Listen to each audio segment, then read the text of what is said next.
Alice Nelson was surrounded by lavish luxuries from a very young age.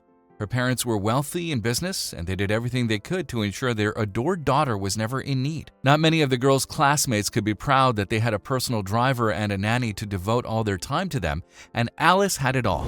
But no matter what, the Nelson couple tried to raise their daughter correctly and not allow silly whims. They wanted their beloved daughter to understand that she had to do everything on her own, not with the help of others. The couple did everything they could to ensure that the girl had a bright future. They opened a bank account from the birth of their daughter into which they deposited an impressive amount of money, intended to pay for the girl's future education at the best university. Life went smoothly and predictably for Alice. The girl had no idea that life could be any different. But soon something happened that drastically changed her life. The day started perfectly normal, nothing foretelling what would happen. In the morning, the driver, Brandon, drove the Nelson couple to their office and returned home to take Alice to school. After that, the driver went to do his boss's errands, stopped at the car service to change the oil in the car, and then picked up Alice from school and drove her home. After a quick cup of coffee, the driver went to pick up the Nelson couple from the office as their workday ended. But that wasn't all Brandon had to do. He still had a lot of work to do for the day.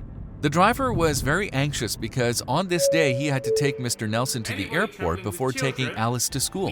This journey was unplanned, and the man who had to fly urgently to a branch on the other side of the country because of unexpected problems. When Brendan returned from the airport, he was exhausted. He felt exhausted and could not concentrate on the road because of the pain in his head. The man put Alice in the car's back seat and drove her to her extra activities.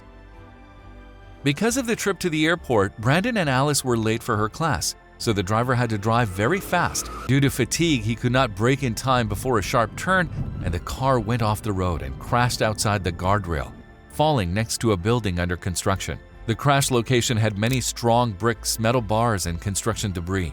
The damage caused the car to leak fuel. Before picking up Alice, Brendan had just filled the tank in the car. Gasoline began to drip onto the pavement, and the situation was out of control and becoming increasingly dangerous. It is unclear how exactly the spark that caused the petrol to ignite occurred.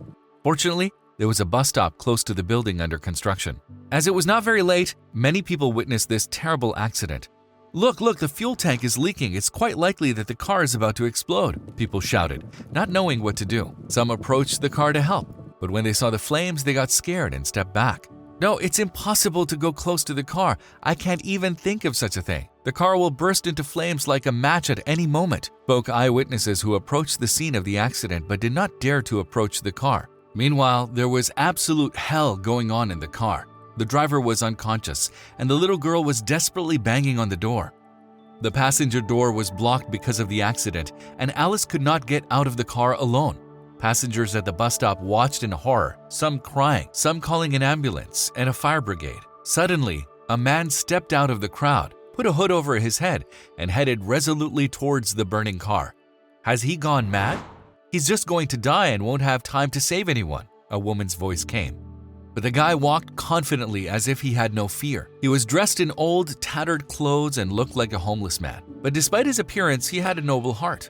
He approached the car, picked up a pipe from the ground, and indicating to the girl to move away, broke the window. After that, without wasting time, he pulled the girl out of the car. At that moment, his hair and hood were on fire, but the brave boy did not even notice it, rushing to get the girl as far away from the car as possible. A few seconds later, the fire reached the fuel tank and there was an explosion behind the young man and the girl he had rescued. The blast threw them to the side. A man ran towards them and called the fire brigade and ambulance. He grabbed the girl in his arms and carried her to the ambulance. The boy who had rescued Alice knocked the flames from his sweatshirt and hair and walked quickly away from the scene. All attention was focused on the little girl, so no one noticed her rescuer had left. The doctors examined Alice and found nothing life-threatening, just a few slight burns. However, to ensure the girl was okay, the doctors took her to the hospital for a few days to keep her under observation. The whole time the girl was being checked, she looked around asking, "Where's the man who saved me? Why can't I see him anywhere?" At this point, no one was listening to the girl and everyone was only concerned about how she felt. At the hospital, the girl couldn't stop crying, thinking about what had happened to Brandon. The driver was her best friend, the one she spent a lot of time with. Besides, Alice couldn't stop thinking about the man who had saved her in that terrible accident. Who is he? What's his name? Even though the girl kept asking her parents to find her rescuer, all her searches were unsuccessful. As time passed, this accident that Alice was involved in changed her life forever. Since then, the girl has thought only of helping those around her. When she turned 15, she joined a volunteer organization dedicated to helping homeless people. This work was very much enjoyed, and she was happy that she could do something good.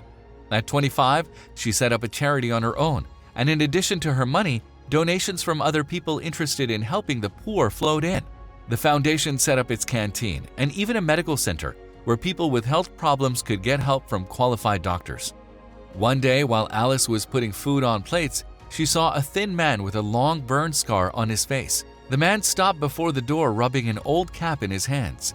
The girl approached him shyly and asked, "Excuse me, can I help you? You have a scar on your face. Does it hurt?" The stranger looked to Alice over from head to toe and said, "Señorita, I would be very grateful if you could give me a plate of hot soup and a couple of slices of bread. Don't worry about the scar. It doesn't trouble me. I got it 15 years ago when I rescued a girl from a car. I'm used to people being horrified and disgusted by my face." A flustered Alice touched the stranger's hand and said in trembling, "I'm that girl you saved 15 years ago. I've been looking for you for so many years. Why did you disappear so quickly then?" Hearing this, the stranger smiled embarrassedly and, wiping away the tears running, unwillingly began to tell his story. His name was Josh, and he had lived on the streets most of his life. The man did not know his parents and grew up in an orphanage. As a child, to survive somehow, he started stealing food from the supermarket, which soon got him trouble with the local police. That's why he left the scene so quickly, afraid he would get in trouble with the police. "I don't know how to thank you for what you did. Can I give you some money? I have a lot of money. That way you can buy yourself a house and you won't have to live on the street anymore," she offered. But the man shook his head in the negative and said he was used to living on the streets and didn't need money. But Alice didn't give up so easily. Instead of money, she offered him a job with an organization. This way, the man could get a hot meal every day, a place to sleep, and a wage for his work. The man's face brightened, and Alice knew her offer was accepted.